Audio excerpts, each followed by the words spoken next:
Welcome to the Sense of Soul podcast. We are your hosts, Shanna and Mandy. Grab your coffee, open your mind, heart, and soul. It's time to awaken. Today we have with us Dr. Jessica Bell. She is an osteopathic physician and an energy healer. She's the founder of Energetic Osteopathy, which is a powerful modality that bridges traditional osteopathic treatment and energy medicine. And we can't wait to hear all about this amazing energy work that she does. How are you? Good. How are you doing? I'm great. Yeah. Good. Good to meet you. Good to meet you. Hello, I'm Mandy. Hi there, Mandy. Hi. Where are you at? I live in Maine, actually. Where are you guys? We're in Colorado. Oh, you are? What part? Aurora. I know. I've been to Colorado Springs and Denver. It's amazing out there. Yeah, Maine's pretty great too. Both places. I think anywhere you can really spend a lot of time outside. I was excited to see you come through. I was just talking with a friend of mine this morning about some of those different diagnoses like fibromyalgia, chronic fatigue syndrome, the one that the climate, they're like affected by the climate. Seasonal affective disorder. Seasonal, Sad. Sad. Yeah, we have a lot of that here in Maine. But Mandy and I both came into our journeys with a bunch of symptoms, a list of them a mile long, at the same time too. Thank God.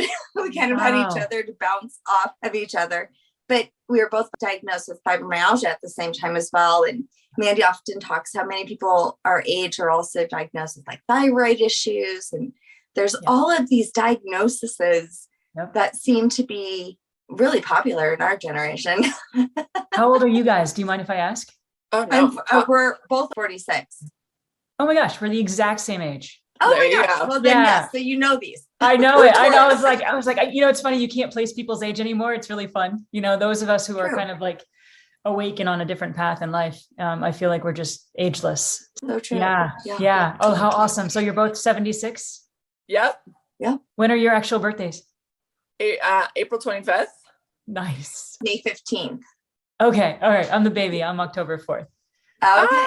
October. Right, so you're a Libra. I'm a Libra. Yeah. My youngest daughter is a October birthday, and it's my favorite one to celebrate with like the pumpkins and the the trees start turning, and we always have fun.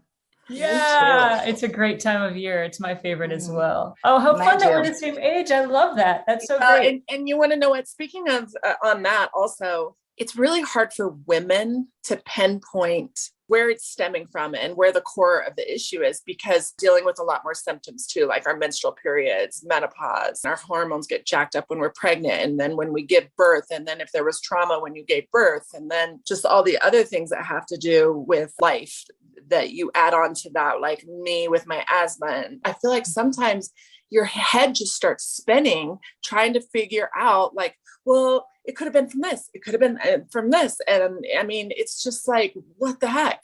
It's so hard. Yeah. I love that you're bringing this at the start of this, because I'll just share with you, and you may or may not know this about me, but so my original practice was I was a pain management specialist. And like, I would say 2/3 of my patients were diagnosed with fibromyalgia. So I started there. That was like back in, 2009. And I saw way back then that pain was not something that could be treated with any physical modality that I was trained to offer them. Right. So I saw the depth of pain. And I am also somebody who I don't have a lot of, thankfully, my pain was really psychic and emotional. And all of my traumas came through, it kind of culminated at the time when I was working with these chronic pain patients. I was struggling with my own issues with addiction. And so in 2009, working within that realm of pain management and watching how like everything that I'd been trained to know and to do was ineffective. And it was my falling into the pit of my own despair. And that was really when I shifted from traditional medicine into the middle part of my career, which was traditional osteopathy. And now it's more of the energy healing work that I do. But so I've had this like 3-part profession because of my own pain, my own. And I was also like crushed under a car at the age of 4. And I had chronic pain until I started doing energetic self-healing.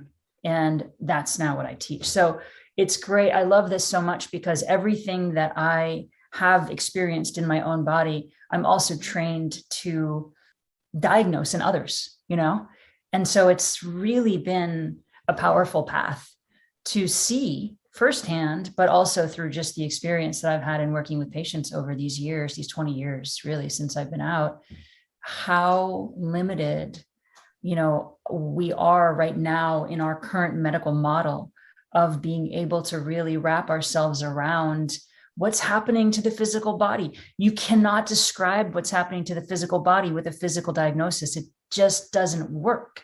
We don't fit in boxes like that. And so when I took my inversion, I kind of like crossed over the golden bridges when I was in the early stages of the pandemic. As soon as my kind of energetic goggles came on, all of the pain that I'd been treating over the years started to make sense.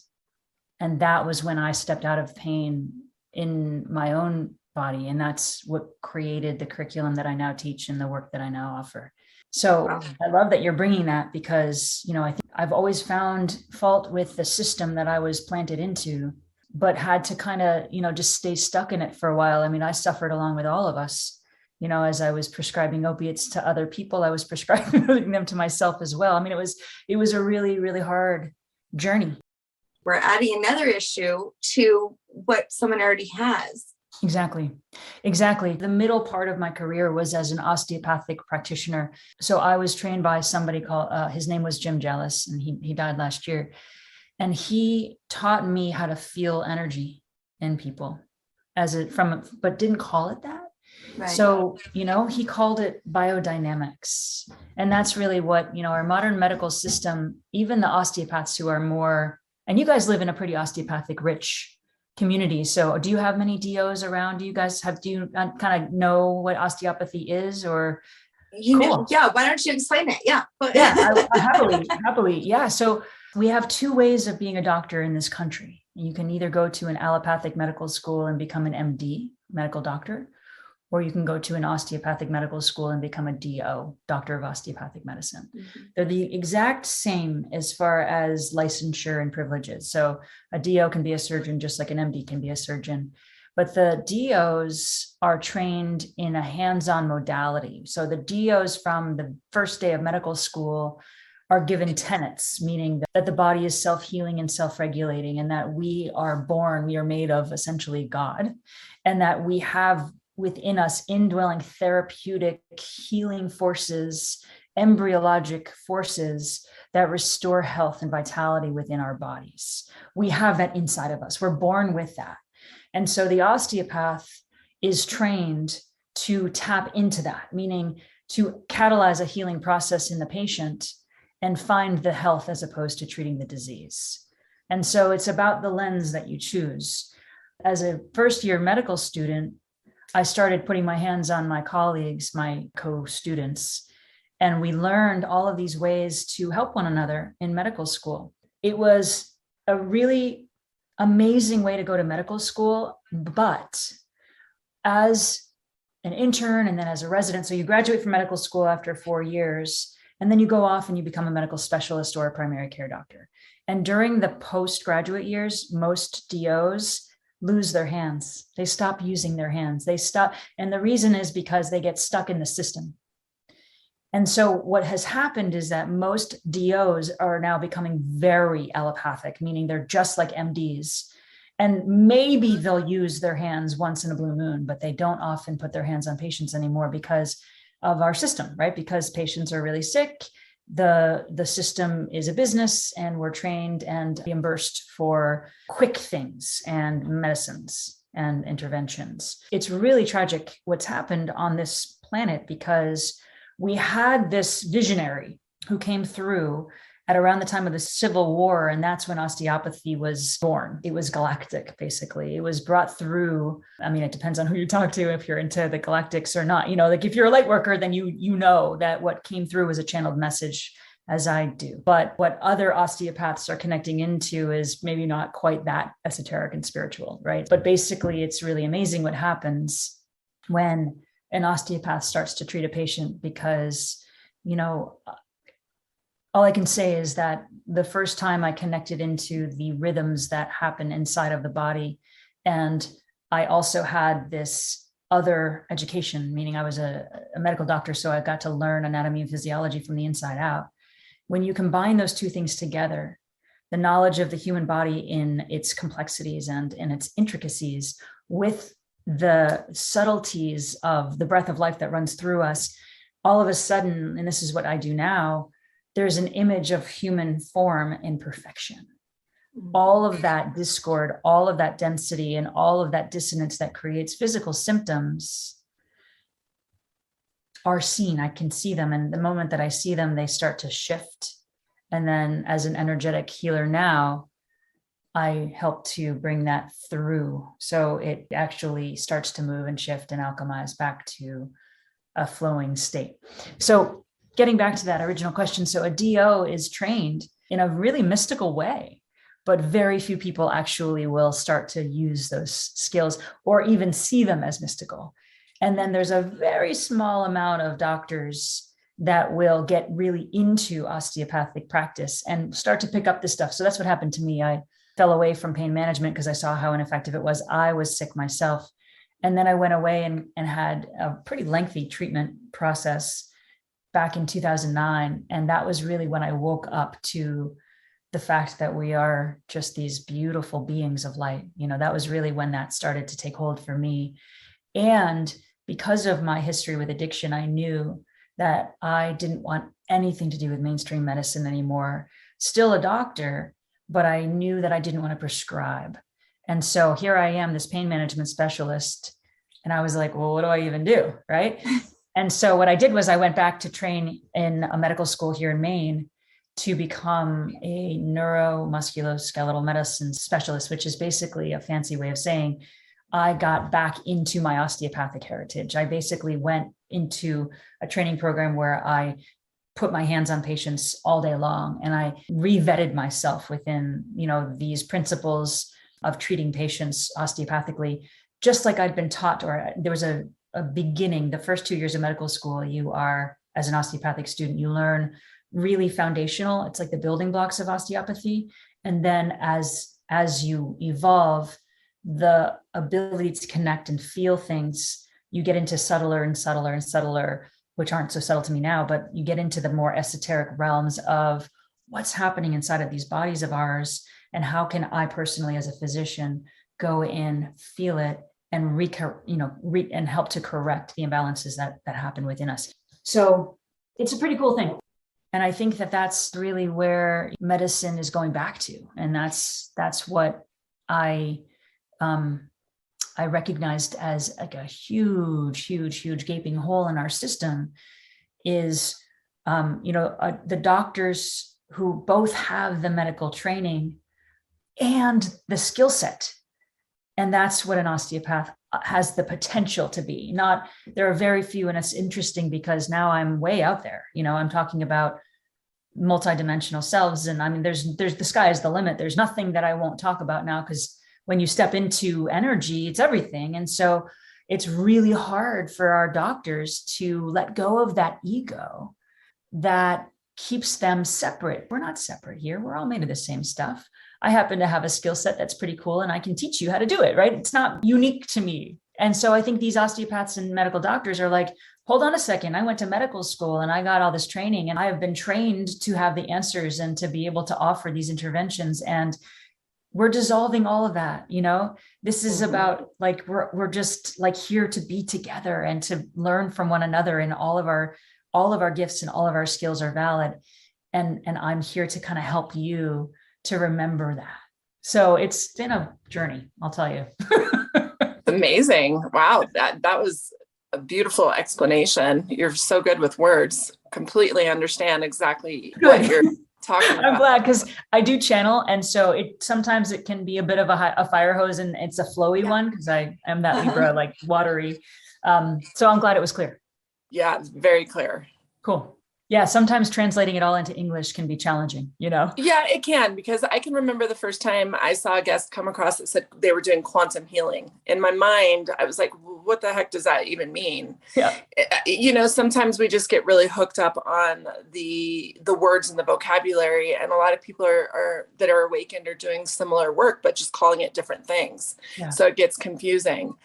Yeah. I was going through like this journey while you were talking, because my own personal family has endured so much pain, addiction, medical debt, and ended up with no solutions when it comes to things. And I have seen the worst of the worst myself. When I volunteered in a rehab, I saw patients withdrawing off of opiates, and it was probably one of the most traumatic things I've ever seen.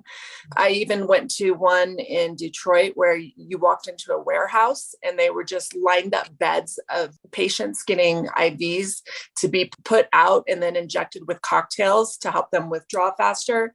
And then they would ship them all into a hotel, a regular hotel.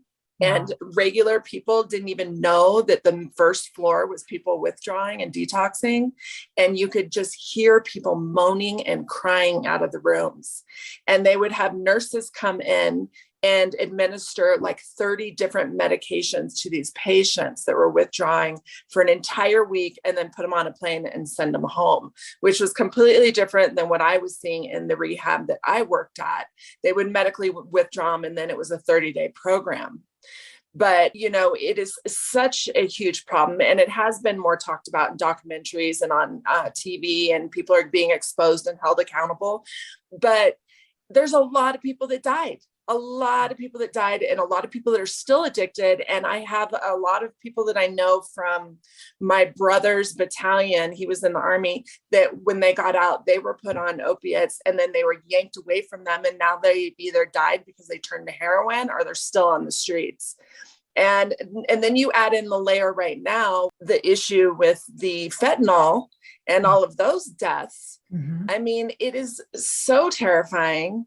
And it's at the same time, it just warms my heart that you awakened to it. And I'm sorry that you had to go through that personal addiction to realize it. But, that we are seeing this shift, because, oh my God, do we need it? Yeah, it's amazing. So thank you for all that. My story with addiction is a real victory, because my dad died from addiction when I was 4, and he was 36. So, I always had that darkness. And that's all I could, it's almost like that's all I could feel. I've always had, so my dad is galactic, and he's with me. And he's been with me since the moment he died. So I came in, and he was in a huge way, just a source of great trauma for me while he was here on Earth and in a body. And so then he made his transit. And that was the same year that I was run over by a car. It was also the same year that I started saying out loud what my mission is, which is, at that time, I'm going to medical school. I want to be a doctor. So that was 4. I was age 4. And at a soul level, 4 is the age that we kind of incarnate. We travel through the first 4 years of our lives, and we're incubating. We're just hooked on our parents. And at age 4, that's when we kind of start to come into our own.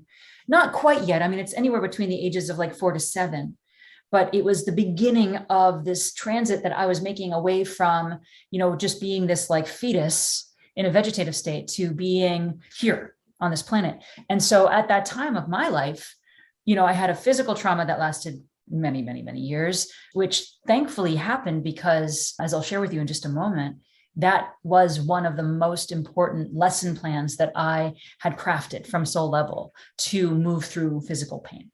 And I now know that there is no physical pain that's physical. None, 0. There is no physical diagnosis that's physical. It manifests on the physical body. It seeds itself onto the physical body, but it happens on the energetic level. And so we cannot possibly go and access any of these things from the physical. It just doesn't work. Medicines can be an adjunct, maybe, if you want to look at it that way, as a placebo effect. If you're a cardiac patient and you need an intervention, sure, I understand that medicines can be helpful at that stage, which is kind of the last stage, right? So my dad came through, and at the age of 36, he died of sudden cardiac death, just wiped off the planet. I believe it was cocaine, but I don't know. And it doesn't really matter. It's just, he chose a fast exit. I mean, he was gone within seconds. And when that happened, he ascended to a position of extreme connection. I mean, he never left my side, and to this day has not. I feel him, and I really always have since that time. And I didn't really recognize it at that time. But I have had many really incredible interactions with him, and he guides me in profound ways. I know that I've never been without. I think so many of us are just like wandering around the planet right now, wondering like, are we being guided? We forget because we're so dense and we're human. But as far as just addiction goes, I remember saying, I'm never going to make those same mistakes, because I knew on a soul level that I was not here to leave the planet because of addiction. But at the same time, when I look back at my own use of substances, I also know that there was no way around it. Even from the very first time that I smoked pot, and the very first sip of alcohol that I had, and the very first pill that I ever took, that there was a part of me that needed it. And I did, and it's interesting because I started using drugs when I was in my early stages of high school. And I stopped using drugs when I had just gotten out of my education. So while in meaning medical school. So I was kind of self-medicating because I was so sensitive. I was such an extreme empath, as I know you both are, right? Like I just absorbed so much energy from other people that the only way that I was actually able to get through the initiation years, which are this corrupt medical and educational systems that we have, the only way that I got through it without really self-destructing was by dampening my sensitivities with marijuana mostly, and a little bit of alcohol. And then at the very, very end, I got hooked on this horrible, it was the most disgusting pharmaceutical. It wasn't an opiate. It was kind of opiate-like, but it doesn't really matter what it was, but it served. And then I got really sick. It was like the thing that kind of helped me to get through life, to cope and to get numb enough to just function as a normal human. Because I think that's basically what we all do. Most humans that I see who are addicts are just really highly sensitive empaths. In that same way, I actually call fibromyalgia is hypersensitivity syndrome, meaning we are so sensitive that we absorb all this energy, rheumatoid arthritis, all of the autoimmune conditions. What I'm seeing is the sponging in of dense energies from others, from the environment, from our foods, from, the empath is a huge conglomeration of light codes, and we have more of them. As an empath, we are just, and as a light worker particularly, we have a bigger light system. And so we take in all this energy from outside of our bodies. And if we don't have the tools to be able to alchemize that, we get sick. And so I think that for me, the addiction years were just almost self-preservation, because I wasn't as hyper connected to, I just was getting through school, and I was a 4.0 student. So I wasn't like, and I don't say that to share anything more than I wasn't altered in that way. It was almost like I just needed to, I mean, I wasn't I was a great student because I just had, during those years, I knew on some level that all I had to do was just get through that system so that I could change it, and then as soon as I got through it and I saw the suffering of the planet, it was my first clinic, actually, and my first job outside of medical training, where I hit my bottom with addiction, because I was seeing it in others. And at the soul level, it was almost like, the switch went on, and it was like, okay, hit a bottom and get well so that you can go back now and help others from the place of embodiment. It's one thing to see it and to talk about it. It's another thing to actually experience it and then absorb the energy of recovery. Mm-hmm. So addiction right now, I'm seeing it and I get it. I understand it from the inside out. And the energy that I hold is that of somebody who has been able to walk it and dwell in all of it and see exactly what it is that we're reaching for. Really what it is this craving. Addiction is craving for love. We crave the love of source. We crave the love of connection. We crave ourselves. Yeah. We're seeking comfort in every single possible way, when we don't even know that it's us that we're craving. That's it. I feel like that's really the thing that kept me stuck, was that I was moving through a system that was so corrupt, the medical system and the educational system. You have to kind of sell your soul to get through it. Especially as a doctor these days, the medical system is so rough. The work hours and the grueling, the patient demands and all of it, the bureaucracy of medicine is really, really toxic, as I'm sure you guys know. We are all here to have these wide open channels, which means that if you're in a system that's corrupt, of course, addiction's an answer. Because the second that you start connecting into yourself at that soul level, there's discord. And we start to realize that that's not going to work. We can't stay there, So it's really hard, I think, for a lot of people who are in these older systems that are falling apart, and not just older systems, but relationships, or really anything. We're all being asked to level up. And so I think that we're at a choice point. The reason I feel that addiction is at an all-time high is because it blocks a channel.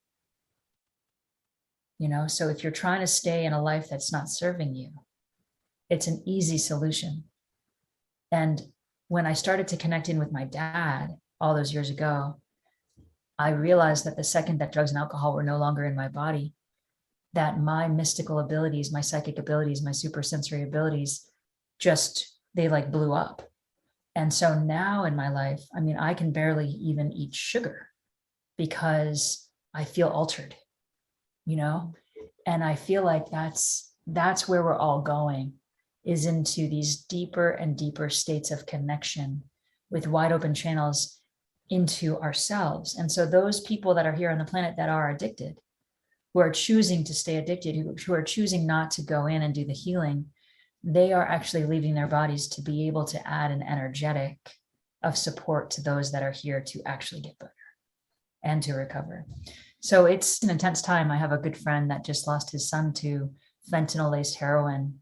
He's also, this is interesting, he's an osteopathic doctor who was a pharmacist, and he and I are teaming up to bring through energetic osteopathy, which is the modality that I teach, and that I'm actually later this week going down to Tennessee to speak about that, transitioning healthcare into energetics. We'll see how that goes. It's going to be a big adventure. But his son died February 24th in a rehab facility and got this fentanyl-laced heroin and was gone, by morning. So it's crazy. It's a crazy time for sure. Well, I guess you just explained why my doctor's no longer a doctor. Yeah. She was so amazing. Actually, she started doing acupuncture and then slowly left her practice. And now she does some telehealth. But I could see the struggle in her. And a lot of the answers that I was searching after during my journey through fibromyalgia, and I was having these other weird things, her diagnosis was, Shanna, I think you're experiencing energy. Yeah, amazing. And then That's shortly exactly after, I didn't have a doctor. God bless her. I love her. She's That's also amazing. one of my clients too sometimes. And yeah, so I think that that's going to be a problem for people who are authentic. Yes. Yeah, it's a choice point time. And, I don't know if you guys are into astrology at all. I dabble a little bit. And I know that there's a Jupiter-Neptune conjunction, which is it only happens once every 166 years. And my understanding of it is that it's a time where these newer energies, it's almost like, as a light worker, we've been initiated early, and we've been holding the world with an awareness of expansion of an awakened state. And we've been kind of okay, when is the world going to wake up to all of this, right? When are people going to actually recognize that we are here as energetic beings, that we are manifestors, that we actually have ownership of our healing, that we are here creating our realities, that this world is a holographic illusion, and that we create that every moment. We choose the path through every single moment through our thoughts and our intentions and our actions. And so do we choose to stay disempowered in a system that doesn't work, which is really what most doctors are doing right now, especially those that are still administering, shots and boosters and all of this stuff. that's really toxic. It's really hard to see what's happening to this world of medicine and healthcare, which is not healthcare. It's the opposite of healthcare.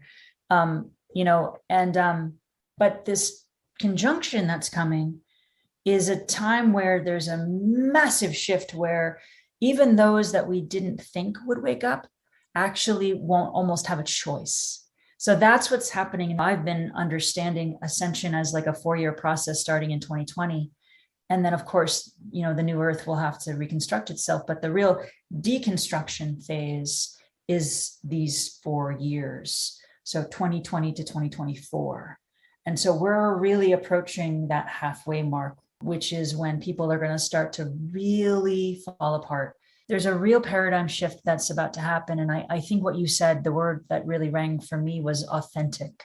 When I went into my own transition of my career, and when I fell into the trenches with addiction, what happened there was I got sent to a treatment facility down in Virginia. And then after that, I went into like a recovery house in Maryland. And during this time, I was away for like 8.5 months. And in the recovery house in Maryland, it was just north of Baltimore. And I was living with women who had been prostituting themselves to fund their opiate and heroin addictions. And I was the only one there. I was a doctor at the time. I had been in my practice only for about 6 months. So I was kind of a younger doc. And I was really the only one there who had the privilege of having been put through educational, a medical education. And while I was in this rehab facility, I worked at an Einstein bagel company. I wore this black visor every day and plastic gloves. And I was just, it was such a great equalizer for me. And where I really learned about humility, because what I saw was that this human condition and suffering that I had was the exact same as the human condition and suffering that my friends had, who had been in more treatment facilities than they'd been here years on the planet. I mean, these women were in rough shape, a lot of them, and we were the same. We were exactly the same. I was born into a family of privilege and with a brain that was able to, take in a lot of medical education. And I'm very smart and I can take in a lot of content because my mission is to be able to, really dismantle the educational system and build a new one. And that's what I'm here to do. I'm building a whole new school and a whole new system and a whole new framework and training people to take back the ownership of their healing, because it's no longer time to go to your doctor to get any answers. It never really was. But I learned all of that back in 2009 when I saw that I was so no different.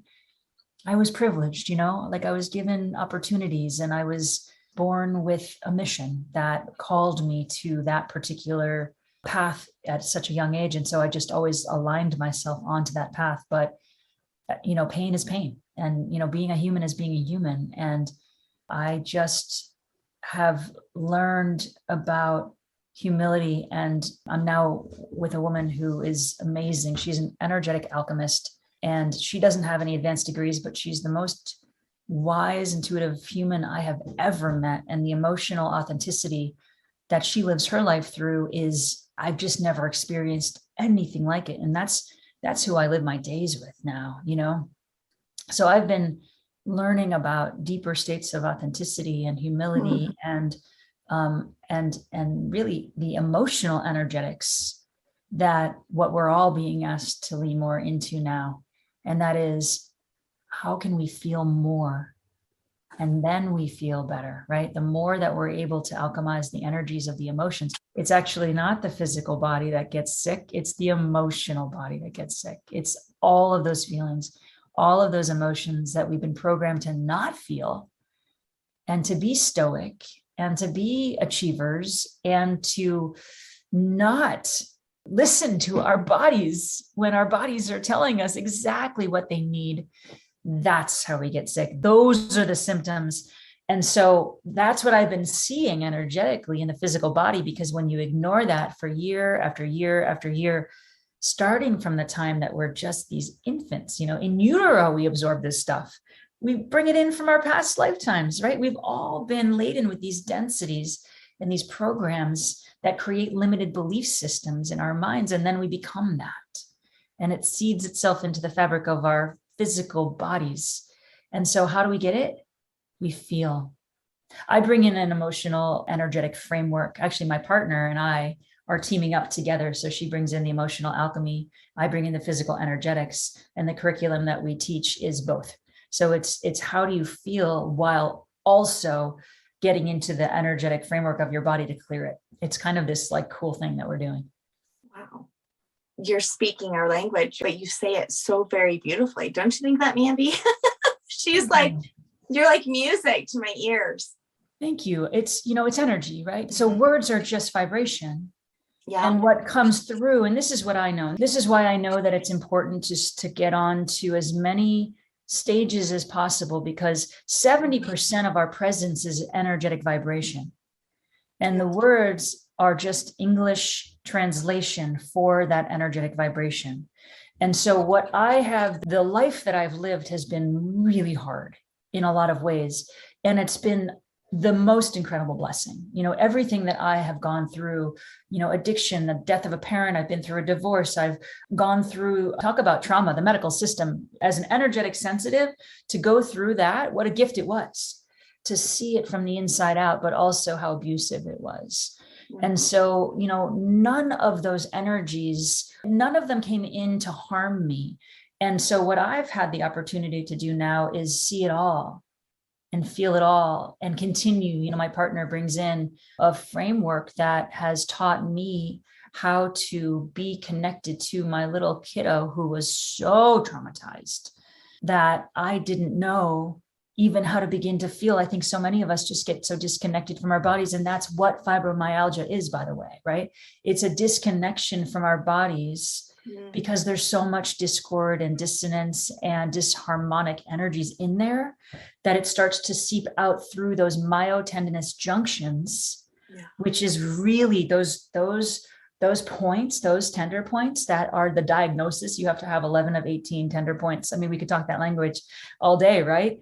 It's nothing more than dense energy that's finding its way to the surface through a crack in your physical body. It's amazing when you can see it that way, because the second you can start to connect in to the energy that created the tenderness, that's the solution. Your body's guiding you in. It's a map. Those tender points that fibromyalgia brings through, that's where we go. So I told you that I was pinned under a car when I was 4. I was in a sledding accident. And my mother was sleeping. My dad had died, I think, very soon before that time. And my older brother, had a friend sleep over, and he was going out sledding in a blizzard. And I tagged along just in our front yard, but it was a very steep hill. And there was a private street that our driveway crossed over.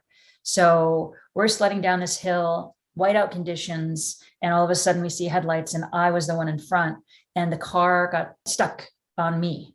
And so it was like on my legs, on my pelvis, and I got pinned under it for a long time. I mean, until the ambulance came. So I was not mortally injured, but I was injured in such a way that my pelvis was really altered. I didn't break anything because I was 4. Thankfully, our bones are not really solid at that point. So I bent. So my bones and my bony pelvis kind of all got bent. And then I went to the hospital, and the doctors were like, oh my God, you didn't fracture anything. You're a miracle. And I think you can go home. So, but what happened was the compression in my body stayed there.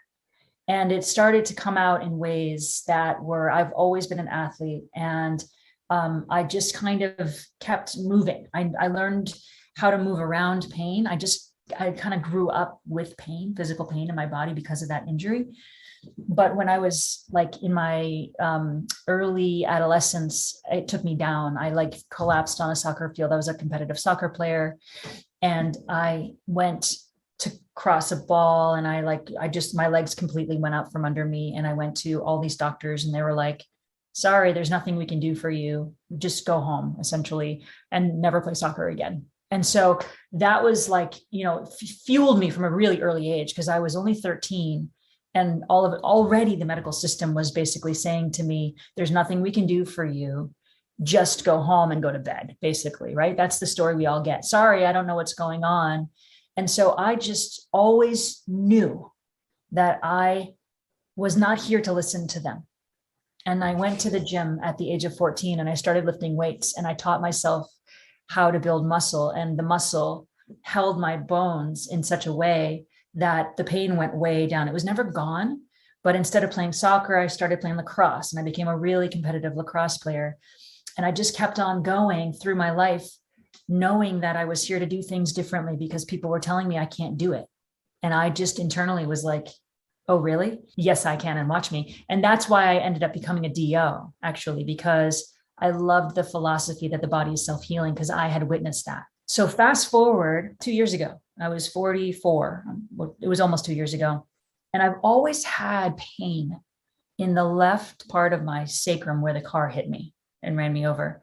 I went to osteopaths. I went to acupuncturists. I went to physical therapists, chiropractors, you name it. And even my mentor, the late Jim Jealous, who I feel was the most powerful osteopath on the planet, would put his hands on me and I'd say, Jim, I just need you to help me with my pain. And it wasn't debilitating. I never listened to it. I think pain's very emotional. And I just kind of learned how to live with it because I was so young when it happened, that I just was always like connected to this pain. I knew the pain was there for a reason. I didn't know what it was. And I just became friends with it. I was like, all right, there were times when I couldn't manage it. I also do CrossFit. So I started doing all this CrossFit, and there were lots of days when I just couldn't even walk, and I would listen, but then the pain would go down, but it was always there. And no matter who I went to, it would dial down, but then it would come back. So here's the cool thing. I started treating people from a distance in May of 2020. That's a whole nother story, which I don't think we have time for today, but I started to work energetically. I transitioned from being a hands-on osteopath where I was putting my hands on people. And I knew that there was more going on, because a lot of times when I was treating people with my hands on them, I would like get lighter and lighter and lighter and lighter and lighter. And like right now I can feel, I learned how to dial into the frequencies of energy, but also being connected into the human biofield and seeing with specificity the tissues and the bones of the body. So as an osteopath for years, I kind of learned how to see inside of people, and I could see bony positions and where things were getting rotated and energy essentially was not flowing. And as I got later in my career, I would look down, my hands weren't touching people. And I was like, okay, there's more going on here than what I was taught. And I knew that. So then in 2020, when we all went into this pandemic, I started working with a psychic in Amsterdam, and she said, you're an energy healer. Did you know that? And I was like, okay, well, that makes a lot of sense now. Like all of these experiences I've been having were finally like starting to come. I was like, oh, wow. Okay, cool. I guess, yes, of course. Now I know. Thank you for telling me. And she's like, you don't need to put your hands on people to treat them. And I was like, really? She's like, yeah. She's like, just try it. Do a treatment. So I like called my friend and I was like, hey, instead of coming to my house for a treatment, what if we do this on Zoom? And he was like, all right. He's a sun dancer, and he was very, very like, he's a seer, and he's very connected. He's very sensitive. And so I gave him my very first osteopathic healing session from a distance. And it was so unbelievably powerful. It was like he was in my room, but it was more like I could see more and feel more, and he could see more and feel more. And I mean, we both cried through the whole experience because it was so powerful. And I mean, it was like, that's when everything changed for me. And that was almost 2 years ago now. And then this is what I wanted to get to is once I started to feel what energy felt like without having to touch skin, that's a radio station. It's like a frequency that we get to dial into. And so once my hands started to connect into that frequency, I actually started to feel my own body energetically. And so I went out for a run one day, and this was just like 4 months or so after that first distance healing. I'm calling them healing sessions because I'm not supposed to say that they're medical treatments legally. So I was running and I felt my own energetic field, the magnetic part of it, come out of my heart. My hands were actually getting pushed away from my body. And I was like, what's happening? And then I heard, treat yourself. And I was like, oh, of course. So I have these trails in my backyard that my dad actually and I connect on. And I went out onto this rock overlooking this river behind my house. It was August, and so it was beautiful out. And I just went out to this spot every day for a while. And I started working inside of my own energetic system in the same way that I would work within another person's system. And I went in energy center by energy center, and each energy center connects to a different plexus of nerves, which connects to a different set of muscles, bones, ligaments, and so on. And so I worked in my body like sequentially, and I actually started moving energy through it in a way that before I realized it, I didn't consciously know this was happening, but that pain that I'd had for 40 years went away. I don't have it anymore. It's gone. And there was nobody on this planet who was able to help me with it. And it was during that time of this pandemic when I stopped getting massage, I stopped getting osteopathy, I stopped getting any outside help, that was like the only, so that lesson plan was implanted into my body at the age of 4. And finally at the age of 44, it came to fruition. And that's what I teach. And that was really when I knew that, like, oh, I actually had to live this life. I had to have this pain. I had to have this psychic illness of addiction, of suffering the human conditions that we are all alchemizing right now, right? We're all shedding that way. And so I don't teach anything that I haven't walked through. I mean, there are things that I haven't had to experience, but I do know that trauma is an initiation, and that the only person that is designed to move that energy through us to come back into that place of wholeness where the density doesn't ripple out into the physical body is us. We are the only ones. There's no doctor out there who can do it for you. There's no healer out there who can do it for you, right? It was so profound. And so that's how I know. I have people that come to me in so much pain, and I can turn to them and say, I can help you by teaching you how to do it. It's not me. And that's where doctors are going. And I think that's really where it's hard, because so many doctors are trained to be like, I got you, I have the training, the education, the credentials, the licensure, and I'm going to give you the thing that's going to make you better. And it never will. It's not designed that way, right? Yeah, it's so magical what we're doing here, and this time that we've stepped into, and the awarenesses that we're receiving, and our light family to be able to have these conversations with, and to like I get to share my experience with you and hear about yours, and we come together in this way to help one another make sense of these diagnoses, right? Where we started at the beginning of this hour. When you said we dropped into this time, it is a unique time, especially for women, especially for healing. I started out as a massage therapist. Now I teach Reiki. And one of the things that I think I love about Reiki is that you have to learn how to treat yourself before you move on to others. And I've learned a gazillion modalities, especially in energy work, tools for massage. But Reiki was the only one that made you heal within first, like sense your own energy before you were to sense others. And that's, I think, was my hiccup with many of the modalities that I was working with that dealt with energy, because I was such an empath, and I didn't understand my own energy yet, but yet I'm working with their energy. And then now I'm taking everything. I mean, even like cranial sacral therapy, it's almost identical to Reiki. You're going up and down, the spine, you're hitting all of these things, same with acupressure.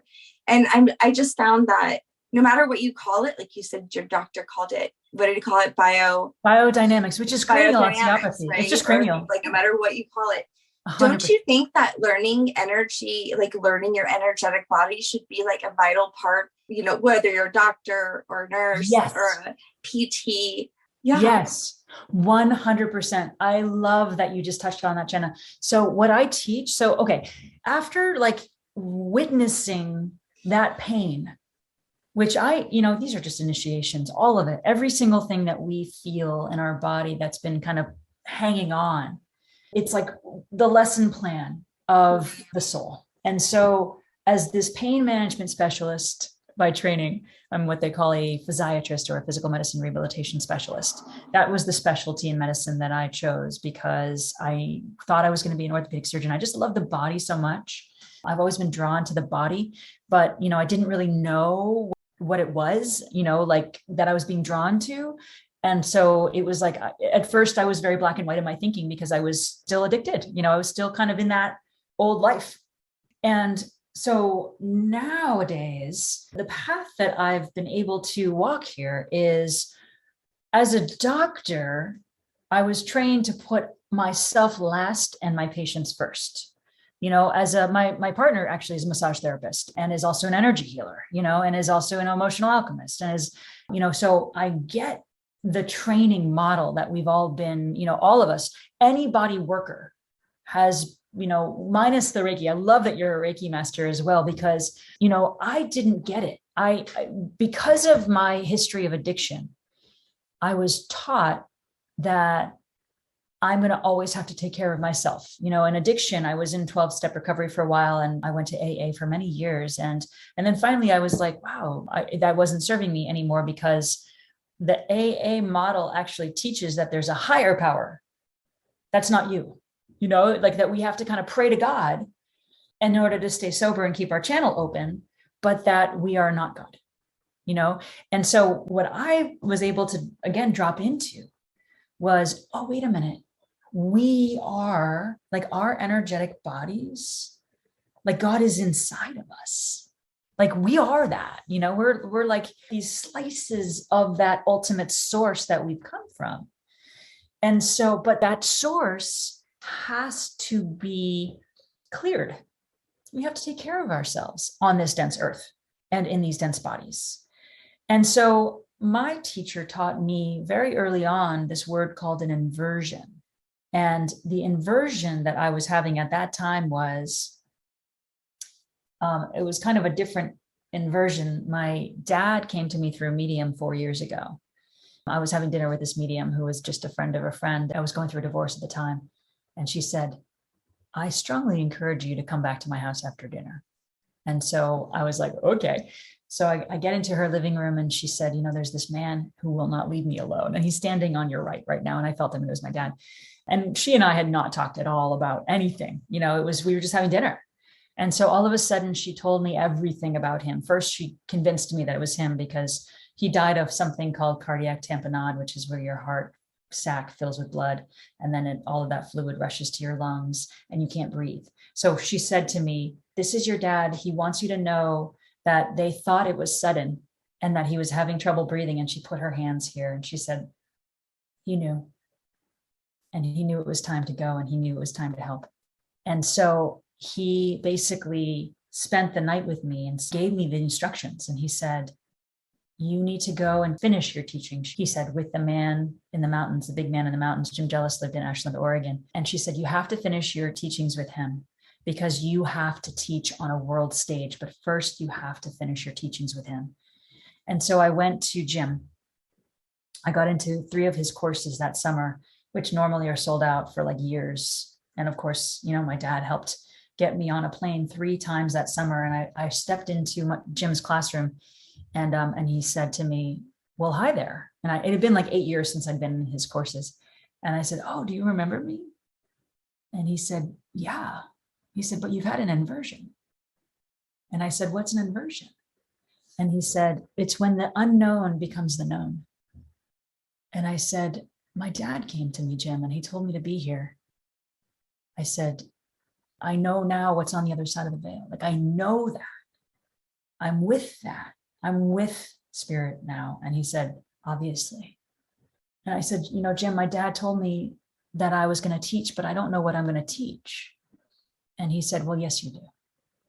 He said, you're going to go to the very end of my curriculum and you're going to start there, which is love, right? We teach love. And so it was interesting because I said to him at the very, very end of his life, so he died in February of last year. He also died of heart-related causes. And a lot of galactic beings leave that way because it's a really fast exit. And so a lot of people who are, and I believe my dad was on the Galactic Federation of Light, and I believe Jim is as well, they choose cardiac death because they're gone. It's painless, it's quick, and they just return to source really fast. So at the very, very end, right before he died, I said, Jim, I'm doing this work now. That's energy. It's energetic osteopathy. And he said, tell me what you're doing. And I guided him through a treatment, and I said, I'm doing this all from a distance. And he said, yep, that's exactly right. He said, you have to teach this. This is the future of medicine. And then I said, I'm leading people in groups. And he said, ooh, I don't know if I would do that if I were you. And, it was because I was challenging the edge of what he brought. I mean, we're all here to be together again. And then I said, and I'm also teaching people how to do this in themselves. And he said, that's it. That's it. None of us can show up in our lives with the levels of authenticity that we're here to embody if we don't know who we are. We don't know who we are because we're out of our bodies. No one here on the planet, if you're choosing to not do that inner healing work and connect in, I mean, I think that the energetic work is, for me anyway, it was the beginning. And once I got into the energetic body and I started to feel what these energies feel like, the next step was to actually connect back into the emotions and the feelings, that gooey stuff that actually got us stuck in the first place, And that's what we're here to do. And those are the curricula that I teach now. So I just finished, I created a 10-step self-healing energetic protocol. And I just brought through a 5-week program, group of 18 people who I taught the 10 steps and added the emotional healing tools in addition to the energetic healing tools. And these people transformed. And so that's level 1 of 3 that I am starting right now. And my partner and I are launching something called the self-healing immersion. Because as you said, it's all about the healing of self. And when we connect back in and have the tools to do that, and actually the know-how, I think that what I'm seeing in the spiritual communities is that a lot of people are saying like, yeah, we have to do this. And I think there's so many ways that we are being guided to do it. And I just think that as many people as we can, this is what I see.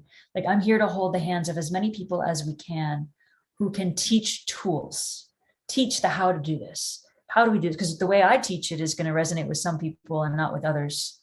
The way you teach it is going to resonate with some people and not with others. But what I'm seeing right now is it's not going to be an option much longer. I think we're really getting to that point where if we're choosing to not do the work, we're not really going to be able to stay here. Like the people on the planet who are like, nope, not going there, right? They're not going to do well because dissonance in the body manifests as chronic disease. And then if you've added pharmaceuticals, whatever, this is the choice point that we're talking about. Are you going to be able to connect back into source or not? And those people that are choosing not to, the energy on the planet is going to become so incoherent that people are going to choose to leave because they're not going to be able to handle it if they're not connected to source. Source is the way through all of it. It's really intense to see what life looks like now from this place of, are you connected to source or are you not? We have basically 2 subsets, those are the people, my partner and I call them the 3D or the 5D humans, and I'll like my ex, and I have a 6-year-old son, and I have a whole life of 3D humans that I like powwow with. And I'm just like, whoa, I have to come home and do like a major energetic practice and clear all of that out. Cause I'm just like, that is exhausting to live that way. That level of fear and incoherence, that's really what it is. The more that I hone my language and simplify my view of, how can I speak to people in a way so that I can help, because I want this to be palatable, teachable, and break it down into really simple tools, steps. That's why I created 10 steps. Here's step 1, practice that. And then in these programs that I teach, I give 2 steps at a time. And we spend a whole week working on 2 steps. And I teach people how to get in to their bodies and start to move things through. And they're like, and I treat them at the same time. I do healing sessions at the same time so that they can really feel these energies. So, I'm helping them and then I turn them onto themselves. And by the end of these 5 weeks, they've got 10 steps and they just go off and do it. And it's great and reconnect. But oh my gosh, to be on this planet right now without having any knowledge of energy or connection or self-healing, it's going to be a hard wake up, I guess. I mean, what a gift to have recovery. And Mandy, I celebrate you. That's awesome. How long have you been sober? 11 years. Awesome. Amazing. So about the same amount of time. Yeah. It's funny because I've been listening to you and I'm like, I feel like we have a lot in common. I was a lacrosse player as well. Oh, awesome. Same age. Yeah. Did you grow up in Colorado? Where'd you grow up? Yeah, Colorado. I was All-American lacrosse for 4 years, all throughout high school. We won state. I loved lacrosse, loved it. That's amazing. I didn't play after that. I did intramural. Here in Colorado, it was still kind of like unknown. But yeah, definitely many similarities. I've really enjoyed listening to you. You're very soothing. I just could sit here and listen to her all day. Me too. Thank you both for saying that. I love to speak. I love to teach. Everything you said, like Shanna already said, you're just telling so much about our story, and so much of it we can relate to and agree with. Yeah. You're a strong force. So I'm grateful Earth has you. Thank you. It feels great to connect with someone like you today, Jess. Oh, thank you for saying all that. I really have loved talking with you. Where can our listeners find you, and where can they learn more about this? My website is drjessbell.com, which is the whole doctor word spelled out. So Dr. DOCTOR, jessbell.com. So in 2024, I plan to open the school, and I'm calling it, and this is actually my new website, Centers for Energetic Healing. And then my partner Claire and I are selfhealingimmersion.com. That's like our online community. It's a membership community. And that's it's like $9 or $29. And in that, I'll be doing tons of live healing sessions and tons of content. The highest tier is $49 a month.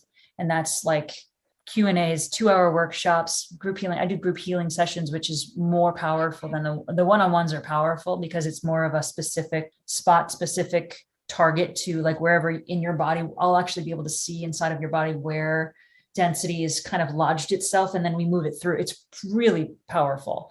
So it just is, it's a lot more to help you get more informed about what part of your body is not yet functioning in a coherent way. We need to get into that coherent, and we're off and running. Awesome. Either one of those two places are an easy way to find me. And now it's time for Break That Shit Down. It's so important to remember that not only are we made of energy, but the energy that we're made of is that of love. And that is what we're returning to. So breaking it down, when we go in and when we peel away the layers, anything in our energetic body that's creating a limited belief is just dissonance. The second we connect in with it and we move that through, under that is love. And as we do this work, that's where we go. That's what we're returning to. Pure love. That's the love of source. And we literally are moving more and more into that energetic every day, regardless of what we do. It's just happening all around us, and using healing tools gets you there faster. So doing this work is life-changing. It is returning us all to source. It's returning us to love. And that is all I know, is love is all there is. I love it. It's all about the love. Love is all you need. Well, I love you too. Thank you so much. Shanna's so passionate about energy and implementing it into our programs as well. And we have. And she's always said, I feel like we don't talk about it enough. Yeah. And today, I mean, you blasted that open with so much knowledge and wisdom. So I know that she's sitting in a bunch of yummy goo right now. That was amazing. Yummy goo of love. It's all about it. Oh, I love it. Thanks for being with us today. We hope you will come back next week. If you like what you hear, don't forget to rate, like, and subscribe. Thank you. We rise to lift you up. Thanks for listening.